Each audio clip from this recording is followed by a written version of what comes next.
নমস্কার, আমি বৈশাখী। শিল্প সাহিত্য বাই বৈশাখী চ্যানেলে সকল শ্রোতা বন্ধুদের স্বাগত জানাই। বন্ধুরা, কেমন আছেন আপনারা? আশা করি ঈশ্বরের কৃপায় সকলেই সুস্থ আছেন। অবশ্যই ভালো থাকবেন আর সুস্থ থাকার চেষ্টা করবেন পরিবারের সকলকে নিয়ে। আজকে এনেছি আপনাদের জন্য ভিন্ন স্বাদের গল্প, দোকানদার। গল্প পাঠ এবং গল্প লেখায় আমি বৈশাখী বিশ্বাস দেবনাথ। প্রাপ্তবয়স্ক শ্রোতা বন্ধুদের জন্য আজকের গল্প প্রথম থেকে শেষ পর্যন্ত শুনবেন।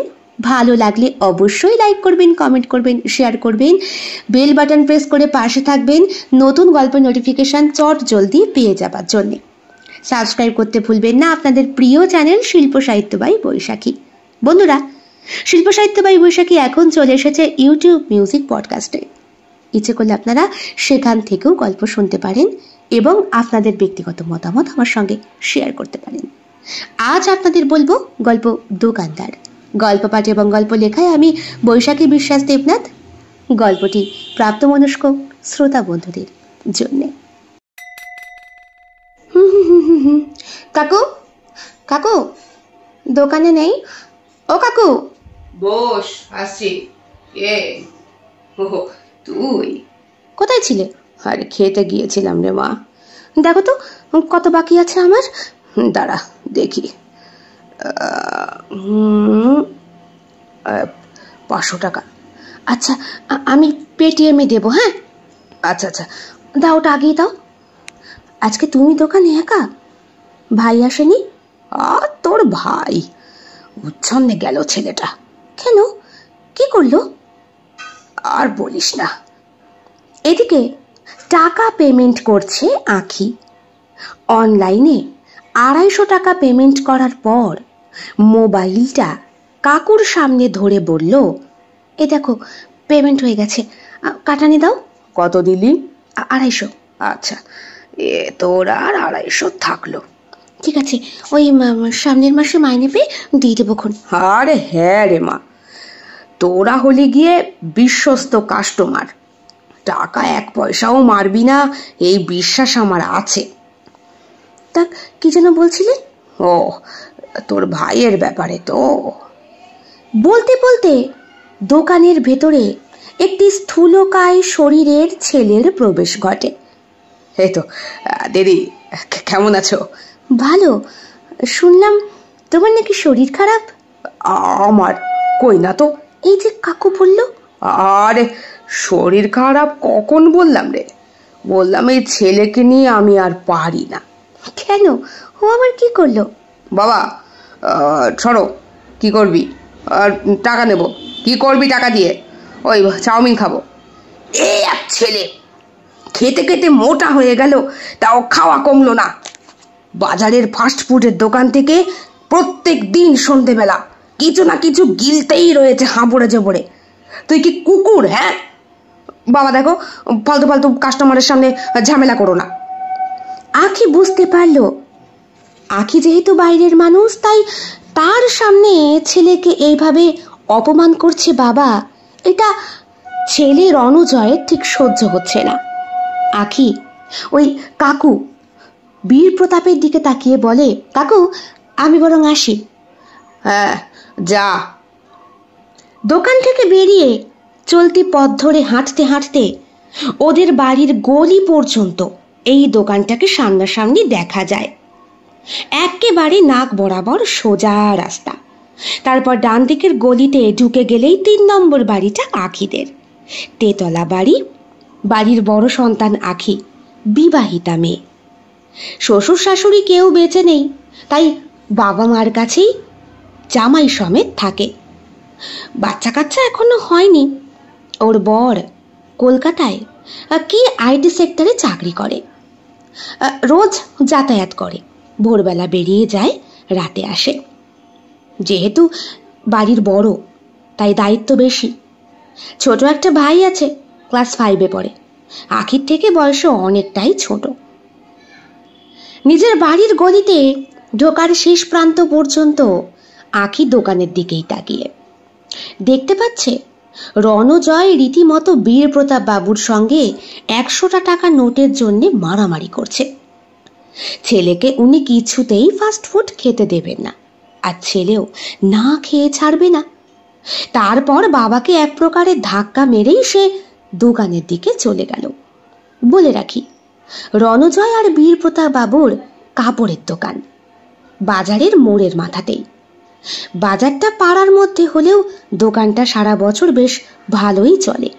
কাপড়ের সঙ্গে সঙ্গে কসমেটিক্সও তুলছে আজকাল। বছর 5 আগে গড়ে তোলা এই দোকান মা লক্ষ্মীর কৃপায় বেশ ভালোই চলে। সারা বছরই কাস্টমার আসে। যদিও পাড়া গায়ে দোকান দিলে ম্যাক্সিমামটাই কিন্তু ওই ধার বাকিতে চলে। এদের তাতে কোনো অসুবিধে হয় না। আখির মতো এমন মাসকাবারি খদ্দের অনেকেই আছে।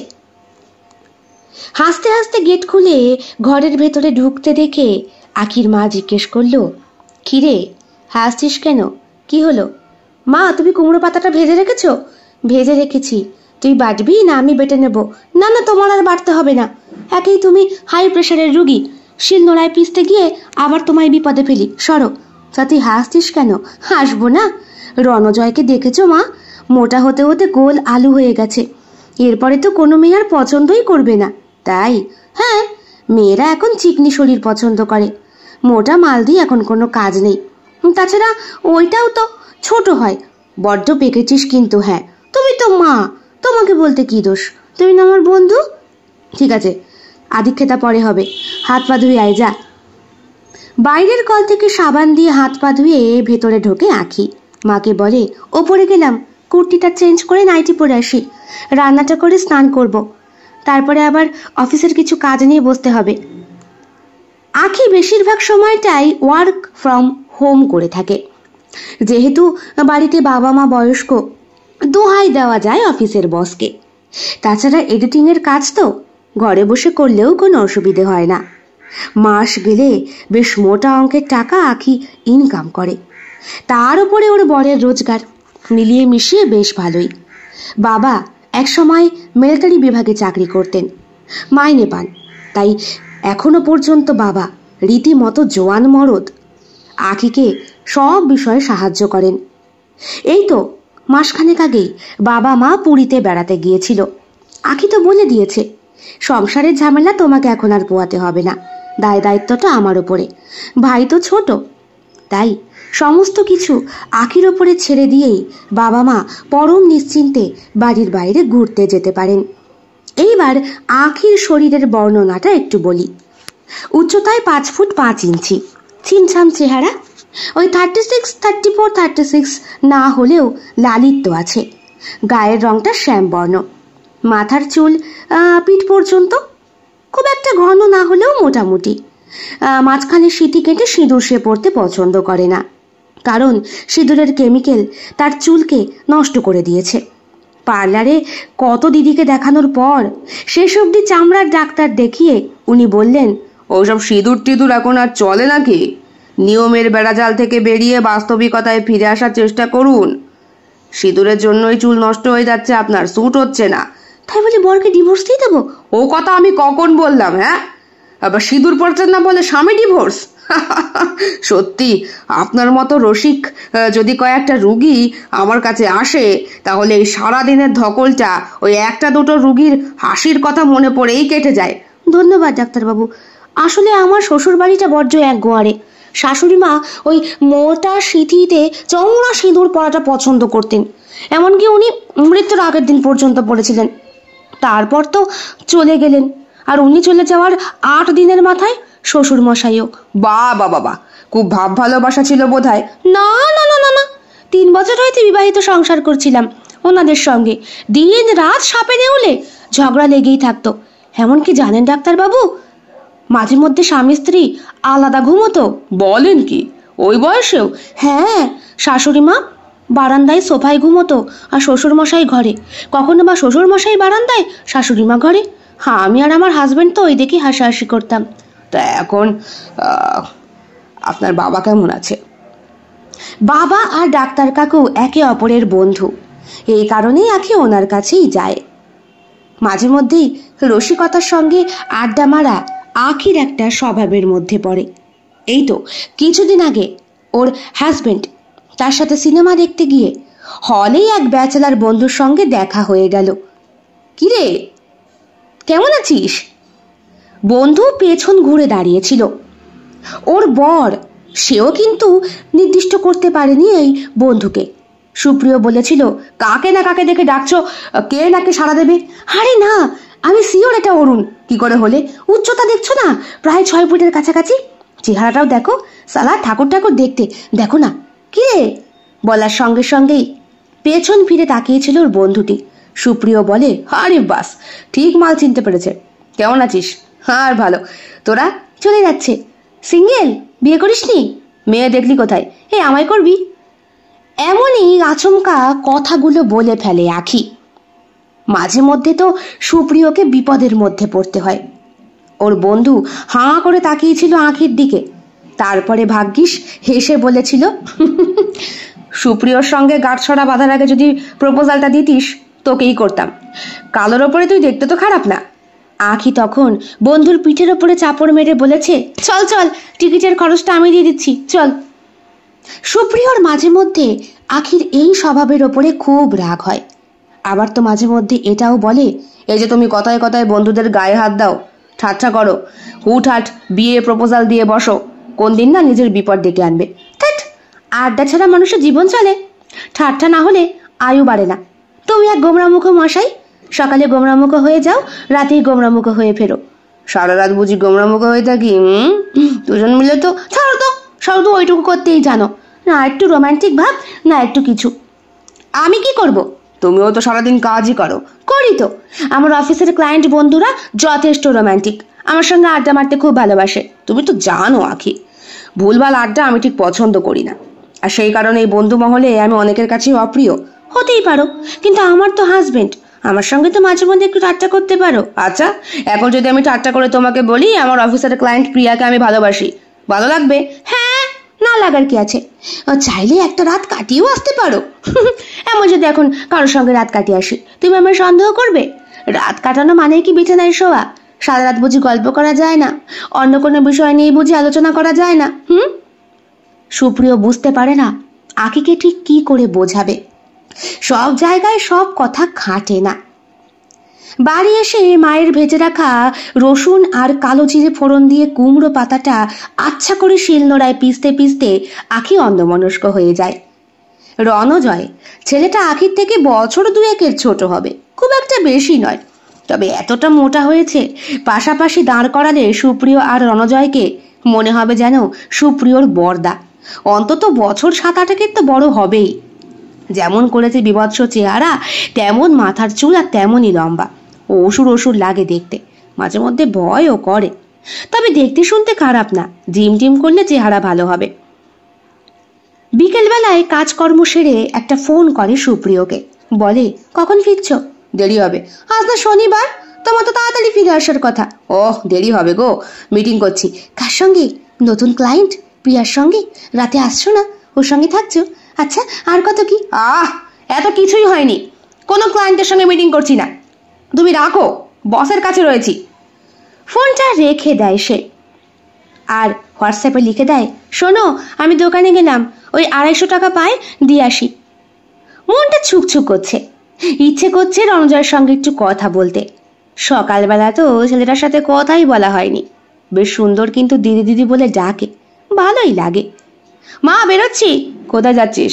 ওই দোকানে। বলল বাবা। মা কোথায়? তোর মা পুজো দিচ্ছে। গেলি তো? টাকা দিয়ে এলি তো? সামনের মাসে দিস। না বাবা, ধার বাকি রাখতে আমার একদম ভাল লাগে না। তাছাড়া যাই না, একটু গল্প করে আসি। কার সঙ্গে? ওই যে রণজয়ের সঙ্গে। হো, ওই মোট কাটার সঙ্গে? আলু একটা। বাবা হাসে। কথা শুনে আখি নিজেও হেসে ফেলে। বাবা, গেটটা বন্ধ করে দাও। ও বাবা, ভাই ঢুকেছে? হ্যাঁ, পড়তে বেরোলো তো। ঠিক আছে, তাহলে আমি আসি। আর ও পড়ে টরে আসুক, তারপর না হয় ওকে অঙ্কটা বুঝিয়ে দেব। সাবধানে যাস। হ্যাঁ বাবা, মাকে বলে দিও। কথাটা বলে আখি গান গাইতে গাইতে বেরোয়।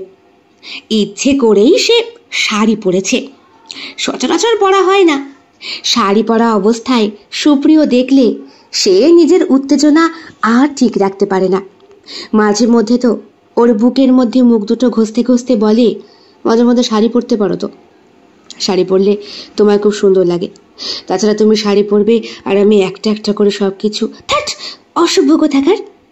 কথাটা মনে পড়তেই সারা শরীরে কাঁটা দিয়ে ওঠে আখির। দোকানের কাছাকাছি সে চলে এসেছে। মনটা চাইছে যেন দোকানে রণজয় থাকে। ওর বাবাটা একটু কেমন যেন, আদ্যিকালের মানুষ তো, এইসব মানুষের সঙ্গে ঠিক কথা বলে পোষায় না। তাছাড়া আখি গেলে রণজয় বেশ জমিয়ে গল্প করে, কত রকমের কসমেটিক্স ওকে দেখায়, কত রকমের ক্রিম ওকে মাখার জন্যে বলে। যাতে মাতাল তালে ঠিক আখি একটু ঠাট্টা করার জন্য যাচ্ছে, আর যাচ্ছে রণজয়কে জ্ঞান দিতে, বোঝাতে বেশি ফাস্টফুড খাওয়া কিন্তু শরীরের পক্ষে ভালো নয়। এই তো এসো দিদি। যাক, যাকে চাইছিল সেই রয়েছে। জেঠু নেই? বাবা ওই মাল কিনতে গেছে। ও, তুমি গেলে না? না, ওই মানে ঠান্ডা লেগেছিল তো, তাই বাবা যেতে বারণ করলো। কি লাগবে বলো? কিছু লাগবে না, ওই টাকাটা দিতে এলাম। সকালে তো দিয়ে গেলে, পরে দিলেও তো হতো। তাছাড়া তোমরা বিশ্বস্ত কাস্টমার, জানি এক পয়সাও মারবে না। তবুও ভাই নিয়ে রাখো, কারণ ওই ধার বাকিতে একদম থাকতে ভালো লাগে না। সবসময় নগদ নগদ কাজ করতেই পছন্দ করি। নেহাত দেয়ালে পিঠ থেকে গেলে তখন না হয়। আচ্ছা ঠিক আছে, দাও। টাকা শোধ করতে করতে আখির চোখ কিন্তু ওই দেয়ালে ঝোলানো বিভিন্ন রকম পোশাক আশাকের ছবির সাথে সাথে মাঝে মধ্যে রণজয়ের দিকেও নিক্ষেপ হচ্ছে। ইস, ছেলেটা কি মোটাই না হয়েছে। কিছুদিন আগেও এরকম বিভৎস চেহারা ছিল না। নাও দিদি, কেটে দিয়েছি, তোমার সামনেই দেখে নাও। হ্যাঁ ঠিক আছে। আচ্ছা, ওই ওই শাড়িটার দাম কত? জিজ্ঞেস করে আখি। জানে রণজয় ঠিক উৎসাহিত হবে আর ওকে শাড়ি দেখানোর জন্যে উতলা হয়ে উঠবে। ওইটা দাঁড়াও দিদি, ঘর থেকে নিয়ে আসি, আর অনেকগুলো আছে। আখি কিনুক বা না কিনুক, রণজয়ের উৎসাহটা ওর খুব ভালো লাগে। ইস, ছেলেটা তাড়াহুড়ো করে হাঁটতেও পারছে না। না, ওকে একটু জ্ঞান দিতেই হবে। শাড়ি দেখতে দেখতে হঠাৎ করে বলে ওঠে আখি, আচ্ছা ভাই, তুমি রোগা হলে পারো জানো, তোমাকে রোগা হলে বেশ হ্যান্ডসাম লাগবে। রণজয় স্মিত হাসে, বলে, তাই সত্যি? হ্যাঁ, তোমাকে তো দেখতে খারাপ না, নেহাত মোটা হয়ে যাচ্ছ তাই। আর অতিরিক্ত ফাস্টফুড খেও না, পরে ফ্যাটি লিভার হবে। বলতে বলতে পেছন থেকে মোটা একটা কণ্ঠস্বর, হবে না, বল হয়ে গেছে। এ কি জেঠু, হয়ে গেল মাল কেনা? হ্যাঁ, ঠান্ডা লেগেছে, ছেলের জ্বর এসেছে, তার উপরে মোটা হাতির মতো গোদা চেহারা, কোন সময় ভেটকি দিয়ে পড়ে থাকবে। না জেঠু, অমন করে আমার সামনে তুমি বকাবকি করতে পারো না, যতই হোক তো বড় হয়েছে। এই কথাটাই বাবাকে বোঝাতে চাই, এই লোকটা কিছুতেই বোঝে না। ধর বলে রণজয় আবার 100 টাকা নোট নিয়ে বেরিয়েই যাচ্ছিল। বাবা বললেন, খবরদার, আজকে তুই ফাস্টফুড খাবি কি আমার মরা মুখ দেখবি। দেখ না মা, মেয়ে দেখছি, কোনো মেয়ে পছন্দ করছে না। এই মোটা ছেলেকে কেউ পছন্দ করে বলতো? তোর হাতে কোনো মেয়ে আছে? আমি কি ঘটকালি করি নাকি? হাসে আখি। রণজয় আখির দিকেই তাকিয়ে, তুই বস, আমি আসছি। হ্যাঁ হ্যাঁ ঠিক আছে। রণজয় তখনও আখির দিকে তাকিয়ে রয়েছে। হাসলে আখির গালে টোল পড়ে। আর আজকে যেহেতু চোখে কাজল, হালকা সিঁদুর, কপালে টিপ আর শাড়িটাও পরে এসছে সুন্দরভাবে, বিপজ্জনকভাবে ওর বাঁ দিকের বুকটা শাড়ির আঁচলটা এমনভাবেই দেওয়া, সেইখান থেকে তার স্ফীত সুন্দর বক্ষ দুটি আর নাভিমূলের গভীর ভাঁজটা পাশ থেকে দেখা যাচ্ছে। জেঠুর দিকে ফিরতে গিয়ে পাশ ঘুরে দাঁড়িয়েছিল সে। দৈহিক সৌন্দর্যের আকর্ষণটা মারাত্মক রকমের জিনিস। আইবুড়ো হোক বা বিবাহিত, যে কোনো পুরুষকেই আকর্ষিত করে নারী সৌন্দর্যটা। এই কারণেই তো যারা ঋষিরা ছিলেন তারাও অপ্সরাদের মন্ত্রমুগ্ধকর সুন্দর দেহবল্লরীতে পাগল হয়ে যেতেন। রণজয় চোখটা ঘুরিয়ে নেয়, বুঝতে পারে আখির চোখে চোখ পড়ে গিয়েছে। আখি আঁচলটা কোমরে গুটিয়ে নেওয়ার স্টাইল করে রণজয়ের কাছে এগিয়ে আসে। ওকে বলে, ওই কালো শাড়িটা আমাকে ভালো লাগবে না? সব ভালো লাগবে, তোমাকে সব শাড়িতেই সুন্দর লাগে। Thank you. বলছি, ওই ফাস্টফুডটা খাওয়াটা একটু কমাও, তাহলে দেখবে সব ঠিক হবে। মেয়েরাও পছন্দ করবে, পাগল কোথাকার। বলে অজান্তেই আখির হাত দুটো চলে যায় রণজয়ের থুতনির কাছে। এইভাবে মেলামেশা করাটা আখির সেই কলেজ লাইফ থেকে অভ্যাস। সুপ্রিয় ভালো করে ওয়াকিবহাল।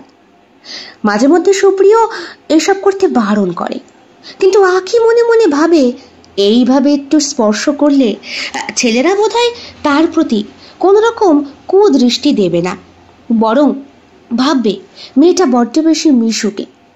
ভাবতে পারে, কিন্তু সবাই তো সমান না। এই যেমন রণজয়। আখি ওর থুতনি ধরে বলার পরই বেরিয়ে যায়।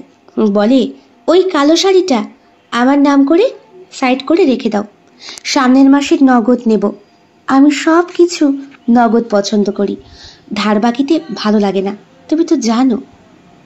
এমন করে বলল আখি যেন রণজয় ওর কত দিনের চেনা। আর আখিরও আজকে অনেক দিন পর একটু ঠাট্টা তামাশা করে বেশ ভালো লাগছে। বাড়ি ফিরতেই দেখলো ভাই চলে এসেছে। রীতিমতো মুখটা ভার। কি রে বুবাই, রাগ করে আছিস নাকি? দিদি, এই অঙ্কটা বুঝিয়ে দে, স্যারের কাছে উদম বকা খেয়েছি। খাবি না?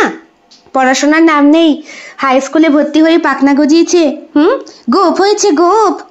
ভাইয়ের থুতনিতে হাত দিতেই সে রেগে গিয়ে বলে, দাঁড়, সবসময় গায়ে হাত দিবি না তো। বাবা, গায়ে হাত দিলে কি হয়েছে? বলেছি গায়ে হাত দিবি না তো দিবি না। এ ভাইটা হয়েছে আর এক, গায়ে হাত দিলে কি হয় কে জানে। করে আখি আবার ওপরে চলে যায়। শাড়ি ছেড়ে নাইটি পরে এসে ভাইকে অঙ্ক করাতে বসে। ইতিমধ্যেই মোবাইলে হোয়াটসঅ্যাপ ঢোকে অনেকগুলো। এ কি, রণজয় পাঠিয়েছে। পর পর হোয়াটসঅ্যাপ আর অনেকগুলো শাড়ির ছবি। বুঝতে পারে আখি, যাক, ছোঁয়ায় কাজ হয়েছে। নিচে লিখেছে, কালকে একবার এসো, নতুন মাল তুলবো তো, পছন্দ হলে তুমি নিয়ে যেও, টাকা নিয়ে চিন্তা করতে হবে না। বাবা, এতটা? দাঁড়াও, তোমাকে আমি রোগা করেই ছাড়বো। বুঝতে পারছি, বাবার ধাতানিতে কাজ নেই, তোমাকে আমি হ্যান্ডেল করব। দাঁড়াও। পরের দিন সকাল সকাল ঘুম থেকে ওঠে আখি। রাত্রেবেলা সুপ্রিয় বাড়ি ফেরার পর সে কি হাসি। কি ব্যাপার, হাসছো কেন? খেতে বসেও দেখলাম তুমি হেসে গড়াগড়ি দিচ্ছ। মা বাবা খেয়েছে? সবাই খেয়েছে, বুবাই খেয়ে ঘুমিয়ে পড়েছে। শোনো না। না বললে কি করে বুঝবো, হাসছো কেন? এই শোনো, তার আগে বলো, ওই বাড়ি গেছিলে? হ্যাঁ গেছিলাম। দেখে এসছো? হ্যাঁ, কদিনের জন্য চলো ওই বাড়ি, ঝাড়ঝুড় দিয়ে পরিষ্কার করে রাখতে হবে, দুজনে মিলে করে নেবো খনি। বাবা মাও নেই, বাড়ি ঘরগুলো শ্মশানপুরি হয়ে পড়ে রয়েছে। অমন করে কেন বলছো? ভালোই তো হয়েছে, তুমি তো এই বাড়ির একমাত্র। আর আমিও তো এখানে বাবা মাকে রেখে যেতে পারছি না, বলো। যখন আমাদের ছেলে মেয়ে হবে, যদি একটা ছেলে একটা মেয়ে হয়, একজন ওই বাড়ি পাবে, একজন এই বাড়ি। নিকুচি করেছে এই বাড়ি, কে দেবে? তোমার ভাই যতদিন ছোট আছে ততদিন, বড় হলে দিদিকে পাত্তাই দেবে না। মোটেই না, কোলে পিঠে করে বড় করছি। আমার ভাই কখনো আমার সঙ্গে বেইমানি করতে পারে? এর নাম ভাই, বোন না। আচ্ছা ঠিক আছে, বাদ দাও। তুমি শোনো, কি হয়েছে আজকে জানো? বলে পুরো ব্যাপারটা জানায় তার স্বামীকে। সুপ্রিয় বলে, না না, তুমি এটা ঠিক করনি, বিপদে পড়বে কোন দিন দেখো। আরে ধুর, ও তো আমাকে দিদি বলে, আর আমি ওকে বুবাইয়ের চোখেই দেখি। ঠিক আছে, বুবাই যদি এমন করতো, আমিও বুবাইকে এইভাবেই ঠিক করতাম। এইভাবে গায়ে হাত দিয়ে? তুমি গায়ে হাত দিলে বুবাই খোঁচে যায়। কেন খোঁচে বুঝতে পারো না? বড় হচ্ছে, গোপ গজিয়েছে, এটুকু তো তোমার বোঝা উচিত। তাতে কি হয়েছে? কেন বোঝার চেষ্টা করো না আখি? মেয়ে মানুষের টাচ পুরুষ মানুষের শরীরে একটা বয়সের পর থেকে আর নেওয়া যায় না, সেটা মা বলো বোন বলো যাই বলো না কেন। তবুও মা বোনের ক্ষেত্রে আলাদা হতে পারে না? মা বোনের ক্ষেত্রে আলাদা হয় না বলেই তো পরিণত বয়সে ভাই বোনকে এক ঘরে শুতে দেওয়া হয় না। কেন বোঝো না? আখি তাও বোঝার চেষ্টা করে না। আমি শুয়ে পড়লাম, ঘুম পাচ্ছে। ঠিক আছে, ঘুমাও। সাত তাড়াতাড়ি ঘুম থেকে উঠতে দেখেই সুপ্রিয় সন্দেহ হয়েছিল। কি ব্যাপার বলো তো, মনে মনে কি বুদ্ধি আঁটছো?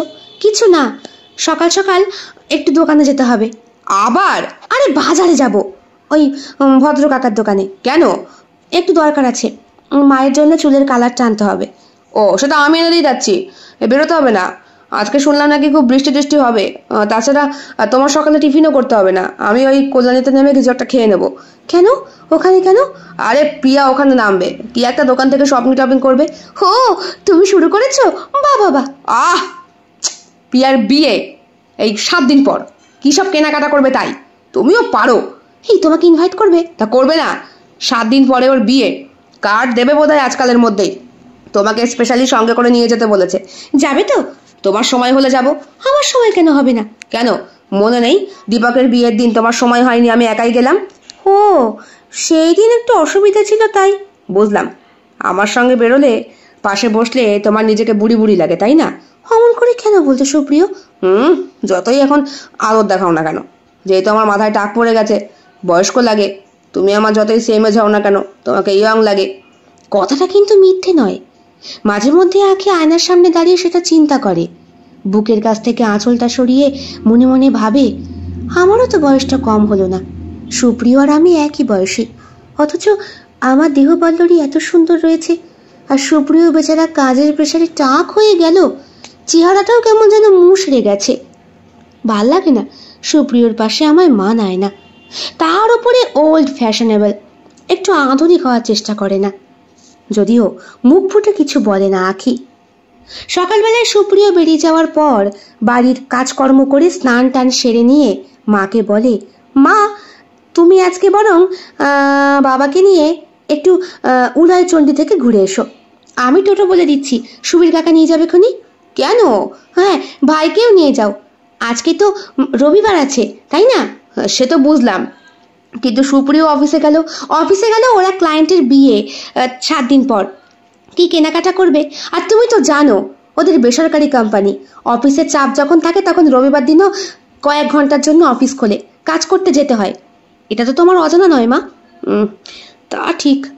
আচ্ছা ঠিক আছে, বলছিস তাহলে যখন, তাহলে পুজোই দিয়ে আসি নাকি? যাও। ফাঁকা বাড়ি মানেই একটা বিরাট বড় অ্যাডভেঞ্চারের পরিবেশ। অন্তত আর যাই হোক, সেটা আঁখির কাছে অবশ্যই। বাবা মাকে বিদায় দিয়ে নিজের জন্য কোনো রকম দুটো ফুটিয়ে 10টা 10:30টার মধ্যেই রেডি হয়ে যায় আঁখি। গায়ে পারফিউম দিয়ে ভালো করে নিজেকে পরিপাটি করে সাজিয়ে নিয়েছে। আবার পরেছে একটা শিফনের শাড়ি। এই শাড়িটা ওর দোকান থেকেই কেনা। বলেছিল রণজয় শাড়িটা পরে ছবি তুলে ওকে অবশ্যই রিভিউ দিতে। দেওয়া হয়নি। আজকে না হয় ওর মোবাইল থেকেই ছবিটা তুলতে বলবো। আর আমি জানি ওর মোবাইল থেকে ছবি তুললে ও মোবাইলটা শুধুমাত্র রিভিউর জন্যই সেন্ড করবে না, ওই ছবিটা বরং যত্ন করে রেখে দেবে। যেমন কথা তেমন কাজ। আজ 7 সকালে দোকান খুলে বসে আছে ছেলেটা।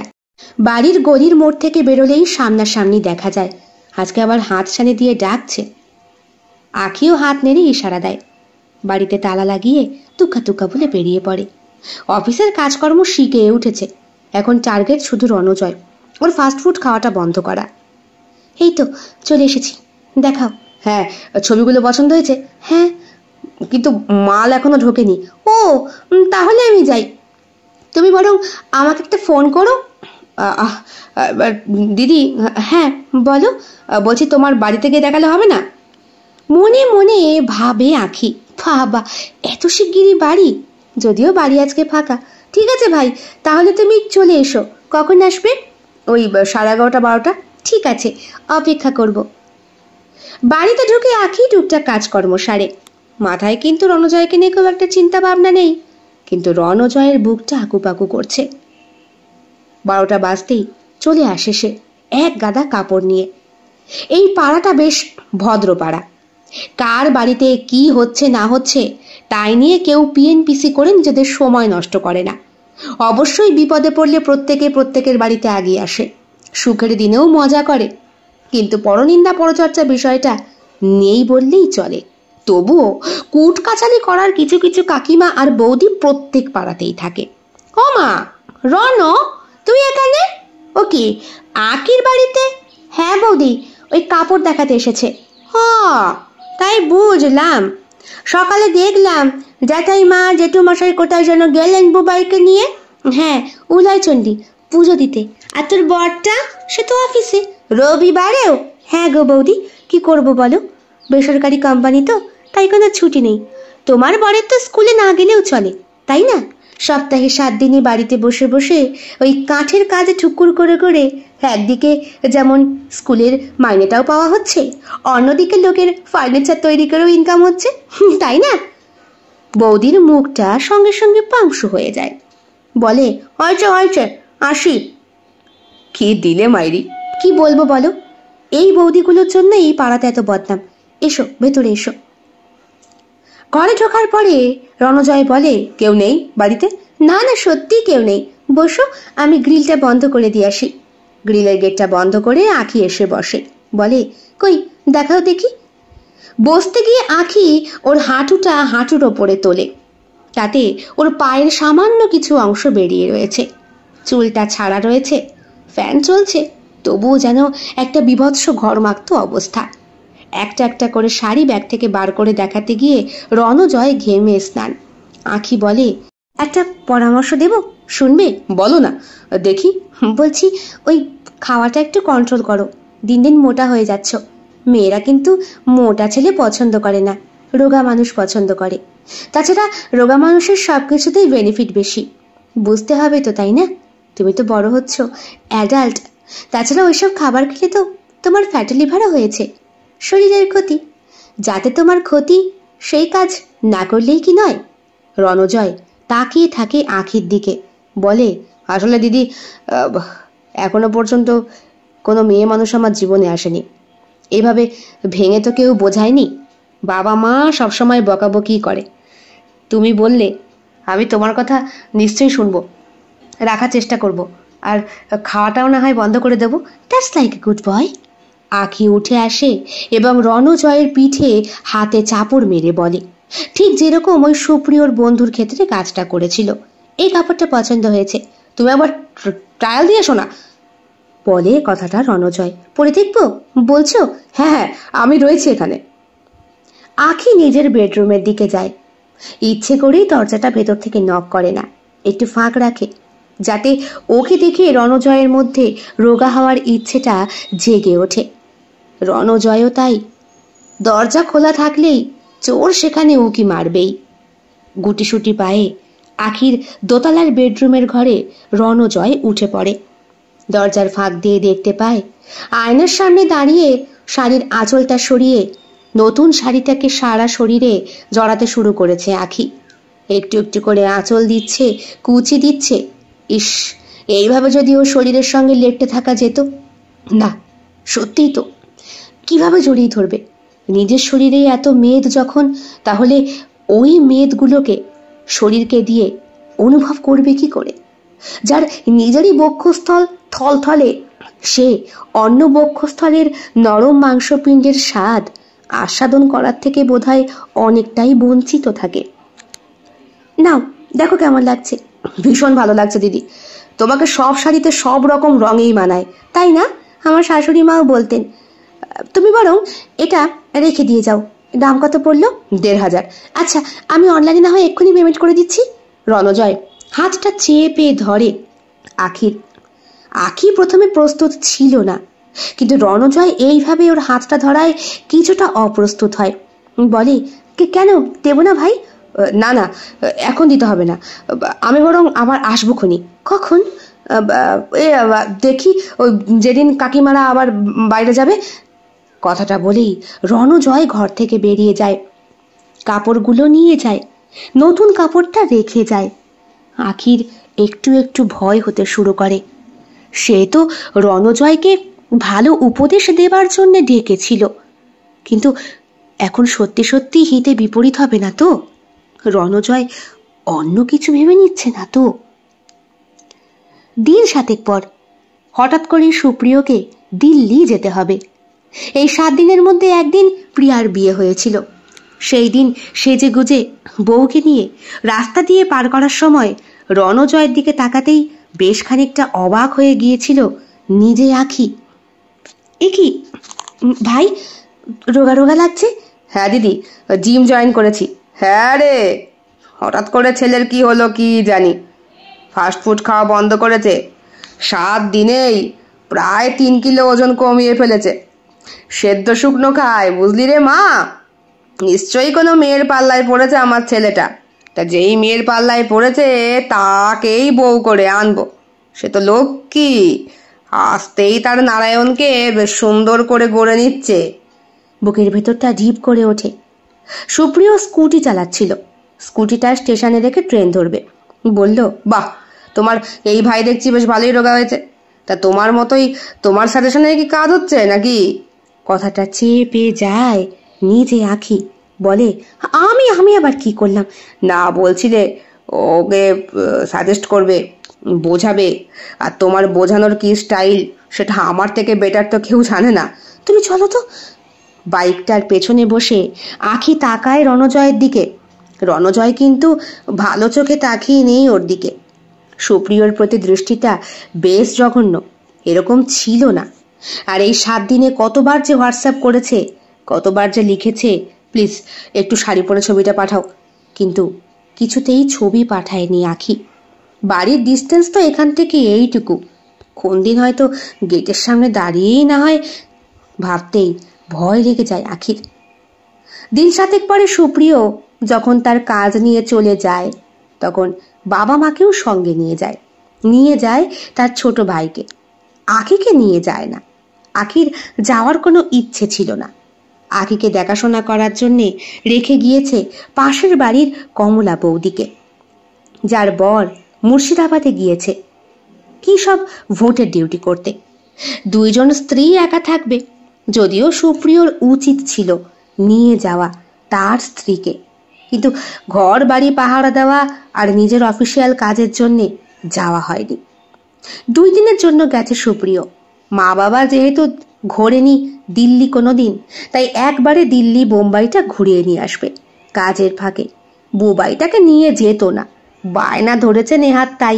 আর বলেছে, না না জামাইবাবু, তুমি আর যাই করো, এই দিদির কাছে আমায় রেখে যেও না। সব সময় পিঠের মধ্যে বাড়ি মারবে, ভালোভাবে কথা বলতে পারে না। আর কথায় কথায় এক চড় মারবো, শুনতে আমার বিচ্ছিরি লাগে।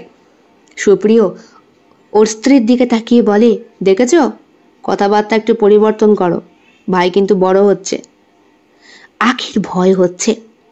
কমলা বৌদি বললেন, নাও, সে আমার সঙ্গেই থাকতে হচ্ছে তো? তা রাতেই তো শুতে আসবো, নাকি সারাদিন থাকবো? না না বৌদি, সারাদিন থাকতে হবে না। তা তুমিও তো গেলে পারতে বাবু, ঘর বাড়ি দেখার জন্য তো আমি ছিলাম নাকি? না মানে আমার নিজেরও তো কাজ আছে, ওই জন্য। মরি বাপ মাটাকে পাঠিয়ে দিলে বরের সঙ্গে, ভাইটাকেও পাঠিয়ে দিলে, তা বলে এরম ফাঁকা ঘরে কেউ থাকে? আখির কিন্তু ফাঁকা ঘরে থাকার ইচ্ছে ছিল না। নেহাত ওই ইমেলটা, যেটা এসেছিল বোধহয় রণজয়ের কাছ থেকেই, সেখানে স্পষ্ট উল্লেখ করা রয়েছে, আমার সঙ্গে কাইন্ডলি মিট করো। অনেকদিন তো হলো, আমি যাব তোমার বাড়ি ফাঁকা রেখো কিন্তু দিদি। তোমার কতগুলো ছবি আপলোড করেছি, একটু অন্যরকম পোশাকে, তোমাকে সেন্ড করছি হোয়াটসঅ্যাপে, দেখে নিও। ছবিগুলো দেখে আখির অবস্থা খারাপ। শাড়ি পরা অবস্থায় ছবি পাঠিয়েছিল আখি অনেক বছর আগে। ওই ছবিগুলোরই শাড়িটা ভালো হয়েছে রিভিউ দেবার জন্য, কিন্তু সেইখানে এখন শাড়ির বদলে বিকিনি পরিয়ে যে রণজয় এইভাবে ওগুলোকে বিকৃত করবে আর বিকৃত করে ভয় দেখাবে, এইটা কোনো দিন ভাবতে পারেনি সে। অতিরিক্ত হৃদ্যতাপূর্ণ সম্পর্ক আর মিশতে গিয়ে রণজয়কে কোন কাঠখড়ায় দাঁড় করিয়েছে। সন্ধ্যেবেলা সেই দিন খুব বৃষ্টি হচ্ছিল। কমলা বৌদির বাপের বাড়ি থেকে তার বাবা মা এবং বোন এসেছে। সন্ধ্যেবেলাতেই বাড়িতে লুচির গন্ধ আসছে। মুখোমুখি বাড়ি, তবুও প্রায় 20 হাত মতো দূরত্বের। একবার মনে হয়েছিল আখির ডেকে নিয়ে আসে কমলা বৌদিকে। তারপরে ভাবলো, বাপের বাড়ি থেকে লোকজন এসেছে, মানুষটা একটু মজা করবে, আমি তাকে। হঠাৎ করে দরজার কলিং বেলটা বাজার শব্দে আখির বুকটা কেঁপে ওঠে। রণজয় কিছুক্ষণ আগেই সে হোয়াটসঅ্যাপ করেছে, লিখেছে, শাড়ির ডিজাইন এসছে নতুন কতগুলো, আসছি। দরজা খুলতে হাত পা কাঁপছিল, তবুও দরজা খুলতেই এই 7 দিনের মধ্যে পরিবর্তিত রণজয়ের দেহবল্লরী দেখে বুকের ভেতরটা কেঁপে ওঠে ওর। কেমন লাগছে আমাকে? ভালো। ভেতর আসতে বলবে না? হ্যাঁ এসো। এই দেখো, এগুলো নতুন শাড়ি।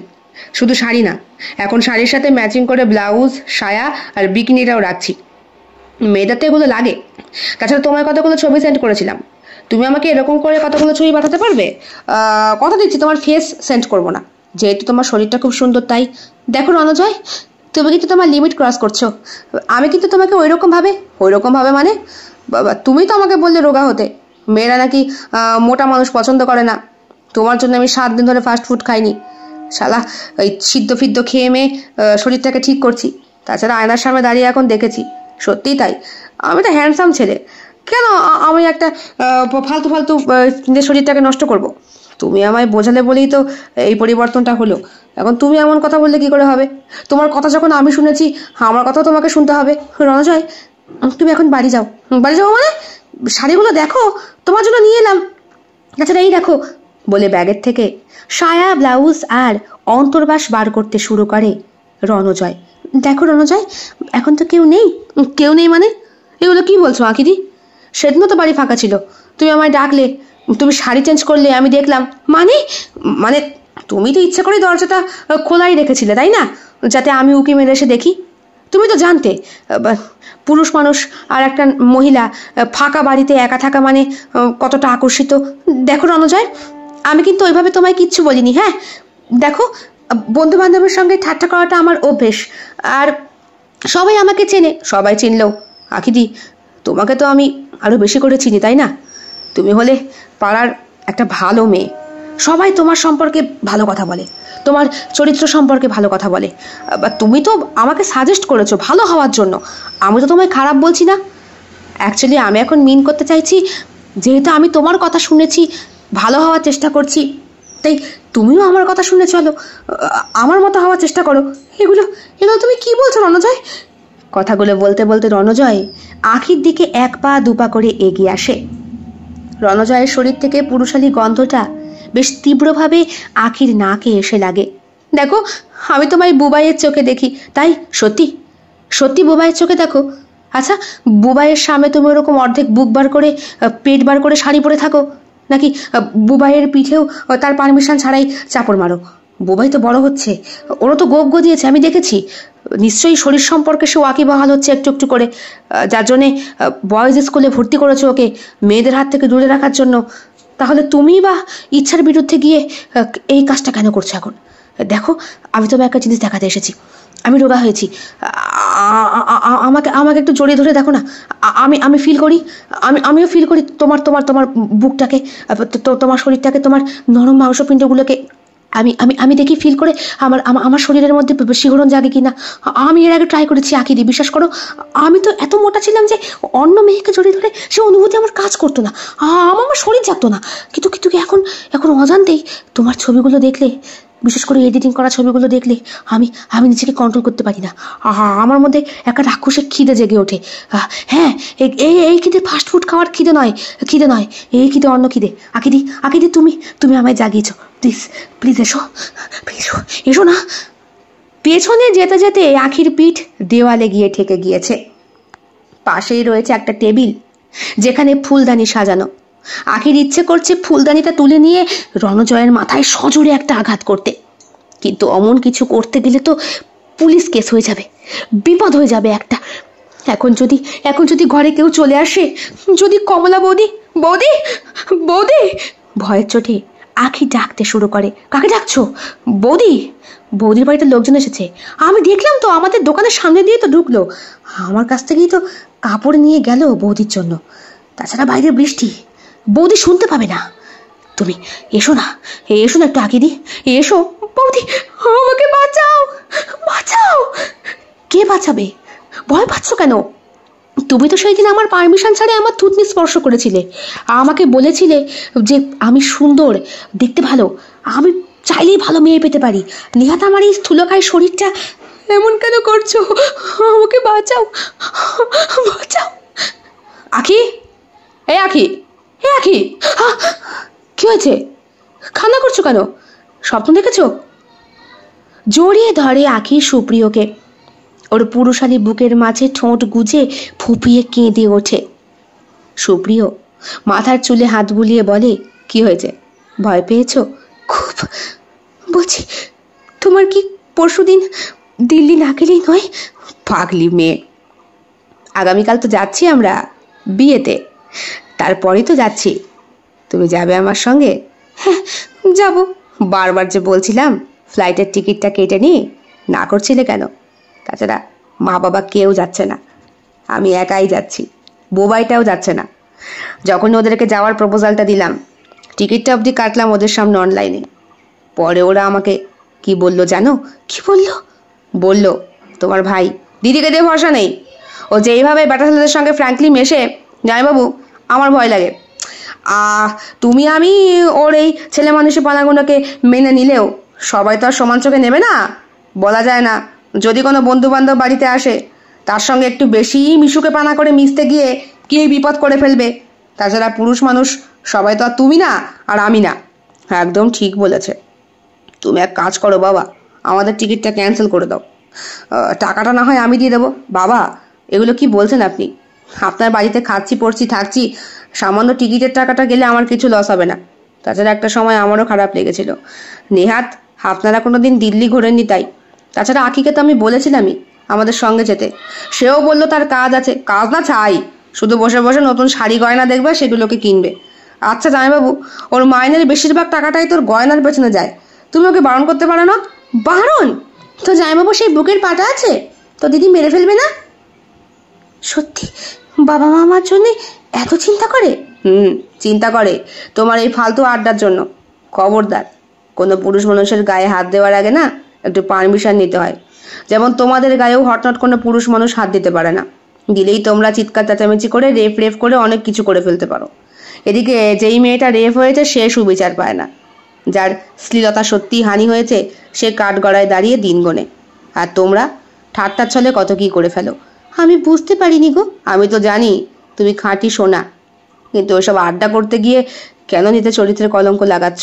আমি আমি কালকেই রণজয়ের দোকানে যাব। একটা কালো রঙের শাড়ি পছন্দ করে রেখে এসেছিলাম, ওটা না হয় কিনবো না, টাকাটা কাটানি দিয়ে আসবো খনি। কেন কাটানি দেবে? পছন্দ হয়েছে যখন অবশ্যই কিনবে। আমি নিজে কিনে দেবো। তবে এবার যখন দোকানে যাবে, হয় বুবাইকে নয় মাকে সঙ্গে নিয়ে যেও, না হয় আমাকে, আমরা তো আছি। আখির মনের ভেতরে ভয়টা তখনও যেন কাটে না। স্বপ্নটা কেমন যেন বাস্তবের মতো। রণজয় রোগা হয়ে কেমনভাবে এগিয়ে আসছিল ওর দিকে। সত্যিই তো 7 দিন হবে, কালকে বিয়ে বাড়িটাও আছে। আচ্ছা, স্বপ্নটা আবার সত্যি হয়ে যাবে না তো? 5 দিন আগে ছাদে কাপড় মেলতে গিয়ে গলির দিকে চোখ পড়তেই দেখতে পেয়েছিল আখি রণজয় দোকান থেকে ওর বাড়ির গলির দিকেই তাকিয়ে। ছেলেটাকে একটু রোগা রোগা লাগছে। তাছাড়া কানেও এসেছিল উড়ো খবর, বোধহয় কমলা বৌদিই বলছিল। কবে যেন, এই তো গতকালকেই। কাকে যেন বলছিল ফোনে। যাই হোক, বলছিল আরে রণটা তো এখন আর ফাস্টফুড কাটছে না, ওই জন্য চেত্তর দোকানে বিক্রিও হচ্ছে না। সন্ধে হতে একটা খরিদ্দার তো পেয়েছিল, রোজ ফাস্টফুড খাওয়া ছেলেটাকে মোটা করা। কে জানে বাবা, ফ্যাটি লিভারের মানুষ কার কথা শুনে খাওয়া বন্ধ করলো, যে কিনা বাপ মায়ের কথা শুনে এবছর খাওয়া বন্ধ করেনি। ভয় হয় আবার আখির, কারণ 7 দিন আগে সেই তো বলে এসেছিল। আচ্ছা, এমন বিভৎস ঘটনা যদি সত্যি হয়ে যায়? না না না না, ভাবতে পারে না আখি। জাপটে ধরে কোলবালিশের মতো করে সুপ্রিয়কে। সুপ্রিয় বলে দম আটকে যাচ্ছে তো, ছাড়ো।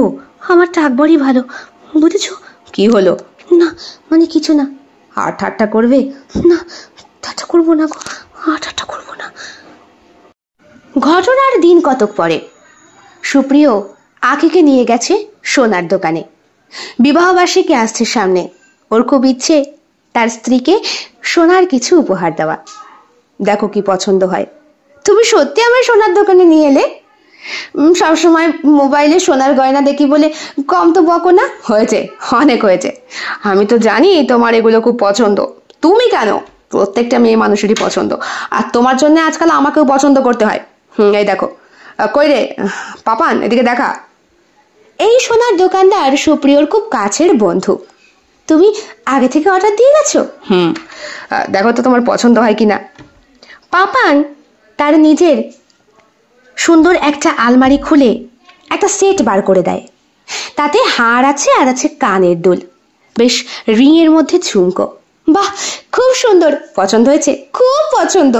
দোকানের মধ্যেই সুপ্রিয়কে জড়িয়ে ধরতে যায় আঁখি। সুপ্রিয় বলে, আবার? আঁখি নিজেকে কন্ট্রোল করে বলে, সরি। আচ্ছা, এই কানেরটা আমি এখানেই পরে নেব। পরো। কানেরটা পরতে গিয়ে বিপদ হয়। নিজে কানেরটা ঢোকাতে পারলেও আঁকড়ার সঙ্গে সেট করতে পারে না। হঠাৎ করে পাপান জিজ্ঞাসা না করেই ওর কানে হাত দিয়ে বসে, বলে, বৌদি আমি লাগিয়ে দিচ্ছি, এদিকে এসো। হ্যাঁ বা না শোনার অপেক্ষা রাখে না পাপান।